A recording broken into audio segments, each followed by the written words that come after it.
Hello everybody, you're welcome back again to the Reggae Appreciation Society. It's Boxing Day 1989 and one of the greatest clashes is about to take place at the annual Sting Festival, a yearly event which features lyrical battles between dancehall's biggest names and has been known to either create legends or bring down the trajectory of rising stars. That evening, a four-way battle kicked off between the hottest female DJs in Jamaica at the time, in the persons of the established Lady G, Sister Charmaine, Lady P, and the 17-year-old newbie called PATRA.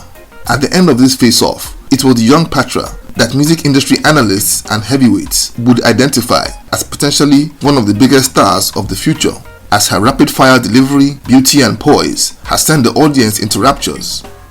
Dancehall had exploded in popularity out of Jamaica in the 1980s, all thanks to the likes of Yellow Man, and was projected to become an internationally prominent genre by the dawn of the next decade.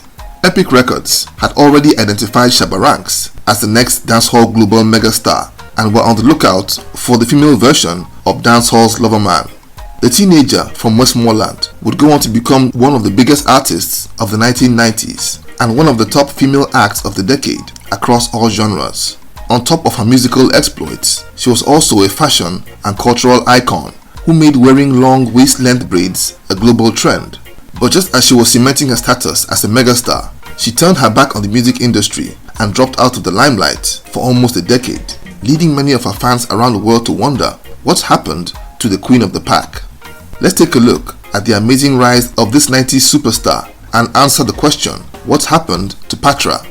PATRA was born Dorothy Smith on the 22nd of November 1972 in Kingston, Jamaica. She lost her father at the age of 3, so her mother moved her and her 4 brothers to the parish of Westmoreland, where she grew up like your average Jamaican kid in the countryside. But by the age of 8, she began to display her musical talent as a member of the choir in the family's local church. And by the time she was entering her teens, she was already a massive fan of Ninja Man, Yellow Man, and General Trees. And it was that trio that made her aspire to become a dancehall DJ. After honing her skills at home and on the local scene, she told everyone who cared to listen that she was going to become a superstar. Her friends and family laughed in her face, but she was determined to do what she would do. So at the age of 17, she enrolled in the early stages of a talent contest in Westmoreland and easily won the first prize. She qualified for the finals that would take place in Kingston and also won that contest without breaking a sweat. She caught the eye of producers like Mikey Bennett and Stelia and Clevie, who took her to the studio to record a couple of her first singles. She also started becoming a fixture on the sound system scene after she was handed the mic to perform by none other than one of her idols in Yellow Man. And once she got on the microphone, she didn't disappoint and would rock her audiences with every performance. She adopted the stage name Lady PATRA, a name that was suggested by her cousin, a name derived from the ancient Egyptian queen Cleopatra. And just within a few months of arriving in Kingston, she was offered the chance to participate in one of Jamaica's biggest stage shows in the legendary Sting Festival, an event that featured brutal lyrical battles in front of fierce crowds that artists nicknamed Baghdad, because if an artist wasn't good enough, it was the most dangerous place to perform. And to make matters even more dicey, the 17-year-old was thrown in, put in a 4-way clash with experienced heavy-hitting female DJs like Lady G, Sister Charmaine, and Lady P. Once the battle kicked off, her older colleagues delivered witty, powerful, but measured flows. But when it was time for the young PATRA to get on the microphone, she launched into an explosive, rapid-fire delivery that had the crowd on their feet, and the whole world took notice. US record label Epic had foreseen the coming global dominance of dancehall and were identifying artists that would be at the top of that food chain. They had penciled down Shabba Ranks as the leading man and had been on the lookout for his female equivalent. And after witnessing PATRA's epic throwdown, no pun intended, they decided that they had found their girl. By 1990, Shabba Ranks had signed for the label and released his album As Raw As Ever in 1991. PATRA would get her own deal in 1992 and started working on songs that would make up an album. But she would receive a huge boost as a featuring artist on a Shabba Ranks track. The song was the bouncy family affair, recorded as part of the soundtrack of the 1993 movie Addams Family Values. Not long after, PATRA released her smash debut album Queen of the Pack, which would eventually get to #1 on the US reggae charts. The album's first single, Think About It, charted in the US rap and R&B charts. But the next single, Welcome Man, became a worldwide sensation and an even bigger hit that hit number 1 on the US dance charts. But the album's third single, Romantic Call, was the icing on the cake and a smash hit that featured US rapper Yo-Yo. The video of the song also cemented PATRA's iconic status as it featured legendary US rapper Tupac Shakur. PATRA was an audio as well as a visual and cultural sensation.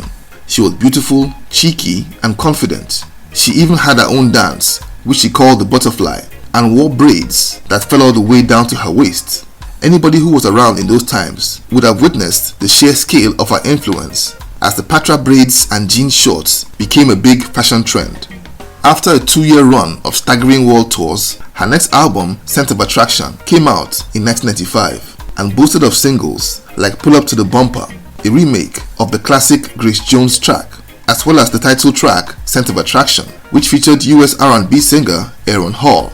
The album was also a big success, even though not on the level of her debut, but she was a bankable star and featured on several projects such as the song Freedom, which formed part of the soundtrack of the 1995 movie Panther, and a song with pop dance group CNC Music Factory. She was enormously popular, a cultural icon, and in very high demand for collaborations. But suddenly and from nowhere, PATRA did the unthinkable. She quit the music business at her peak. Back then, it was something of a mystery, but in recent times, she's come clean about what happened. In a 2011 interview, she opened up saying that she left the music scene to keep her sanity and to preserve the core of who she really was, a simple country girl from Westmoreland who just loved to perform. After an 8-year hiatus, she came back with the next album, The Great Escape, in 2003, and followed it up in 2005 with the album Where I've Been. Both albums would go under the radar and were barely noticed by her fans. She released music sporadically, but largely kept away from the limelight. But despite her time away from music and fame, she's been very busy on the down low. She went back to school and bagged a bachelor's degree in ancient history and political science. She also got married to Donahue Jarrett, businessman and owner of the Altamont Hotels chain. She also wrote a book and qualified as a chef after studying for 5 years in a top culinary school, and opened a world-class restaurant called Chateau 7, which is rated among the best in the world. I think it's fair to say that she's been doing alright, but her musical journey is far from over, as she's been in high demand for live performances and has consistently performed in several big shows over the past couple of years. The most memorable in recent times was at the 2023 BET Awards, where the now 50-year-old turned up looking as fit as a teenager and put on a scorching performance that was one of the highlights of the whole event, 30 years after her debut on the world stage. She's undeniably among the greats from the golden era of dancehall, and despite her fairly small catalogue of albums, she's always going to be in the conversation when one is doing a roll call of the best dancehall artists of all time, and more than deserving of the title of the Queen of the Pack. So there you have it. Thank you for watching the video today. Please leave a like, subscribe, and until next time, God bless.